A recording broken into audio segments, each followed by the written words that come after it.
یہی صدیق اکبر رضی اللہ تعالی عنہ ہر قدم پر، ہر نیکی پر سب سے زیادہ پہل کرنے والے صدیق اکبر رضی اللہ تعالی عنہ جب شروع کا معاملہ مکہ مکرمہ کے اندر اللہ کے نبی صلی اللہ علیہ وسلم کی خدمت میں آتے ہیں، یا رسول اللہ اب ہمیں علی الاعلان کلمے کا اعلان کرنا چاہیے، اسلام کے بارے میں ان کافروں کے سامنے کھل کر بولنا چاہیے۔ اور اس وقت یاد رکھیے کہ صرف ابھی تک 38 بندے جو ہے وہ دائرہ اسلام کے اندر داخل ہوئے، اور ابو بکر رضی اللہ تعالی عنہ اللہ کے نبی کی خدمت میں آ کر یہ جملہ ارشاد فرما رہے ہیں، تو اللہ کے نبی صلی اللہ علیہ وسلم نے جو ہے وہ اجازت عطا فرما دی۔ اسلام میں سب سے پہلے تقریر کرنے والے، اسلام میں سب سے پہلے اسلام کے بارے میں بیان کرنے والے، وعظ دینے والے وہی صدیق اکبر رضی اللہ تعالی عنہ ہیں، جو ہر نیکی میں جو ہے وہ پہل کرنے والے صاحب۔ یہ اسلام میں سب سے پہلے تقریر ہونے لگی ہے، اسلام میں سب سے پہلے وعظ و نصیحت ہونے لگی ہے۔ صدیق اکبر رضی اللہ تعالی عنہ حرم میں گئے اور جا کر بلند آواز سے کلمہ پڑھا، اشہد ان لا الہ الا اللہ واشہد ان محمدن عبدہ ورسولہ، اور اس کے بعد اسلام کے بارے میں جو ہے وہ بتانا شروع کیا۔ کفار جب اکٹھے ہوئے تو کفار نے صدیق اکبر رضی اللہ تعالی عنہ پر جو ہے اس تقریر کو سننے کے وقت جو ہے وہ حملہ کر دیا، اور نعوذ باللہ اتنا مارا کہ صدیق اکبر رضی اللہ تعالی عنہ جو ہے وہ زمین پر گر پڑے۔ عتبہ بن ربیعہ یہ کافروں کا سردار تھا۔ حضرت عائشہ صدیقہ رضی اللہ تعالیٰ عنہ آپ کی بیٹی صدیق اکبر رضی اللہ تعالیٰ عنہ کی فرماتی ہیں کہ میرے ابا جان کو عتبہ بن ربیعہ نے اس وقت اتنا مارا، اس کا جوتا کہتے ہیں کہ چمڑے کا تھا، جس پہ کئی تہیں لگی ہوئی تھی۔ اس ملعون نے وہ جوتا اپنے پاؤں سے اتارا اور میرے ابا جان صدیق اکبر رضی اللہ تعالیٰ عنہ کے چہرے پر مارنا شروع کر دیا۔ اتنا مارا اور کوئی نہیں دیکھا، ناک پہ لگ رہی ہے، آنکھ پہ لگ رہی ہے، چہرے پہ کہاں لگ رہی ہے، بس مارتا چلا گیا حتیٰ کہ میرے ابا جان جو ہے وہ بے ہوش ہو گئے، اور اس کے بعد سینے پر کھڑا ہو کر جمپ مارنے لگا زور سے، تاکہ جو روح تھوڑی بہت ہے، جان ہے، وہ بھی نعوذ باللہ ختم ہو جائے۔ اتنا مارا، اچانک جو ہے قبیلہ بنو تمیم کو جو ہے وہ پتہ چلا کہ صدیق اکبر رضی اللہ تعالیٰ ہمارے بندے کو جو ہے یہ قبیلہ کے لوگ جو ہے مشرک مار رہے ہیں۔ عتبہ بن ربیعہ نے جب سمجھ لیا کہ صدیق اکبر رضی اللہ تعالیٰ فوت ہو چکے ہیں، وفات پا چکے ہیں، جو بھی کافر مشرک مار رہے تھے، انہوں نے سمجھا کہ اب جو ہے وہ ختم ہو چکے ہیں، ان میں جان نہیں ہے، چھوڑ کر بھاگ کر چلے گئے۔ قبیلہ بنو تمیم کے لوگ جب آئے، انہوں نے جو ہے وہ دیکھا کہ صدیق اکبر رضی اللہ تعالیٰ نہ اپنا بازو ہلا سکتے ہیں، نہ اپنا جسم ہلا سکتے ہیں، بالکل بے جان ہے، بے ہوش ہے۔ یاد رکھیے اس وقت جو ہے وہ جیسے بوری میں ایک بندے کو بند کر کے لے جاتے ہیں نا، اغوا کر کے، کسی کو پتہ نہ چلے، تو صدیق اکبر رضی اللہ تعالیٰ کو قبیلے کے لوگوں نے کپڑا بچھایا، اس میں ایسے جو ہے وہ بند کیا، اور اس طریقے سے اٹھا کر جو ہے وہ صدیق اکبر کو ان کے گھر کے اندر جو ہے وہ لے کر۔ یہ ساری مار کس لیے پڑی؟ اسلام کی خاطر، کلمے کا نام لینے پر، اسلام کے بارے میں بتانے پر۔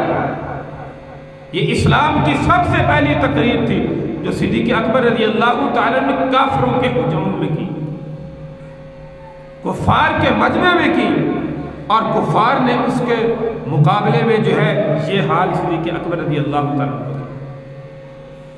ایک دو دن تو اللہ کے نبی کے اس صحابی کو ہوش نہ آیا، بے ہوشی کی حالت میں گھر میں رہے، لیکن جیسے ہوش آتا ہے اپنی ماں ام الخیر سے پوچھتے ہیں میرے محبوب کا جو ہے وہ کیا حال ہے، میرے محبوب کا کیا حال ہے۔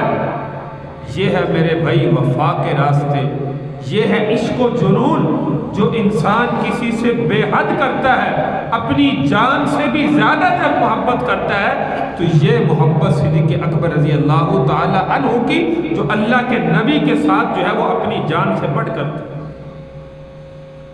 ام الخیر ماں موجود ہے جو ابھی تک اسلام نہیں لائی، قبیلے کے لوگ کافر مشرک ساتھ کھڑے ہیں، فوراً کہنے لگے کہ کیسا انسان ہے ابو بکر، ہم اٹھا کر لائے، 2 دن کے بعد ہوش آیا، ہوش آتے پھر پوچھتا ہے میرے محبوب کا کیا حال ہے؟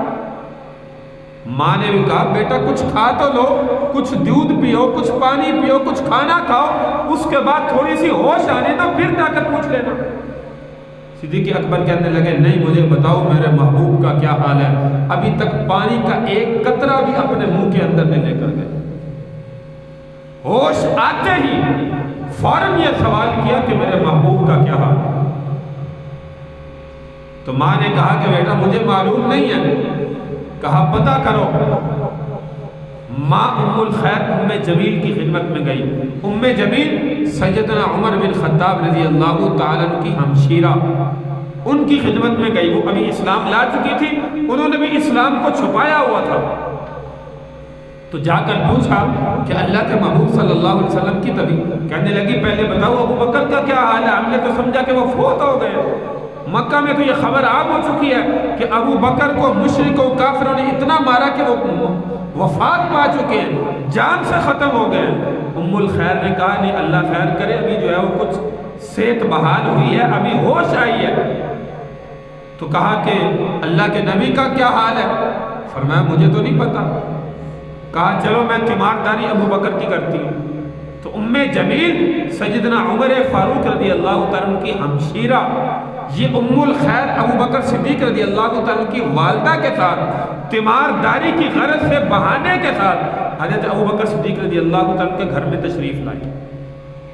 تو ابو بکر نے جب دیکھا تو کہا کہ اللہ کے نبی کا کیا حال ہے، میرے محبوب کا کیا حال ہے؟ ام جمیل نے کہا کہ تمہاری ماں موجود ہے، تمہارے قبیلے کے لوگ کیا کر رہے ہو؟ کیونکہ اسلام کو چھپائے ہوئے تھے۔ تو حضرت ابو بکر صدیق نے فرمایا میری والدہ کی فکر نہ کرو، مجھے بتاؤ اللہ کے نبی کا کیا حال ہے؟ تو ام جمیل نے فرمایا کہ دار ارقم میں موجود ہے۔ حضرت ابو بکر صدیق رضی اللہ عنہ نے فرمایا میں اس وقت تک نہ کچھ کھاؤں گا نہ پیوں گا جب تک میں اپنے نبی کی زیارت اپنی آنکھوں سے خود جو ہے وہ نہ کروں۔ تو ماں نے جب یہ ضد سنی، ابھی تک نہ پانی پیا ہے نہ کوئی چیز کھائی ہے، یاد رکھیے یہ ہوتا ہے عشق و محبت، جو حقیقت میں جس عشق و محبت پر اللہ جو ہے وہ دنیا کے اندر جو ہے وہ انسان سے راضی ہو جاتا ہے۔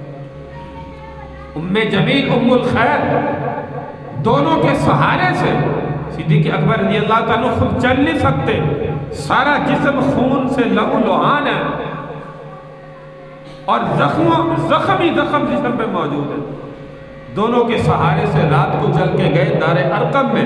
اللہ کے نبی نے جب دیکھا فوراً کھڑے ہوئے اپنے سینے سے لگایا، صدیق اکبر رضی اللہ تعالیٰ کا ماتھے پر بوسہ دیا، فرمایا اللہ تبارک و تعالیٰ تمہیں جو ہے وہ صحت عطا فرمائے، ظالموں نے میرے صحابی کا جو ہے وہ کیا حال کر دیا۔ جتنے صحابہ یہاں پہ موجود تھے انہوں نے بھی صدیق اکبر رضی اللہ تعالیٰ کے ماتھے کو بوسہ دیا۔ تو صدیق اکبر رضی اللہ تعالیٰ کا اب مجھے کوئی فکر نہیں، چاہے مجھے موت بھی آ جائے، میرے محبوب جو ہے وہ دنیا میں تندرست ہے۔ یہ ہے میرے بھائی صدیق اکبر رضی اللہ تعالیٰ کی وفا۔ یہ نہیں کہ صرف باتوں سے محبت تھی، باتوں سے دعوے نہیں تھے کہ عشق رسول میں جان بھی قربان ہے۔ یہ جان قربان کرنے والے صحابہ تھے میرے بھائی، جنہوں نے حقیقت میں جانوں کا نذرانہ پیش کر کے دنیا میں دکھلایا۔ یہ محبت کی مثال صرف زبانی دعوے نہیں تھے، خود آ کر کہا۔ اور یاد رکھیے یہ بدھ کا دن تھا، اس دن میں صبح کے وقت کفار نے اللہ کے نبی پر حملہ کیا تھا، اسی لیے شام کے وقت صدیق اکبر آئے، یا رسول اللہ ہم علل اعلان جو ہے وہ اسلام کی دعوت کیوں نہیں دے سکتے؟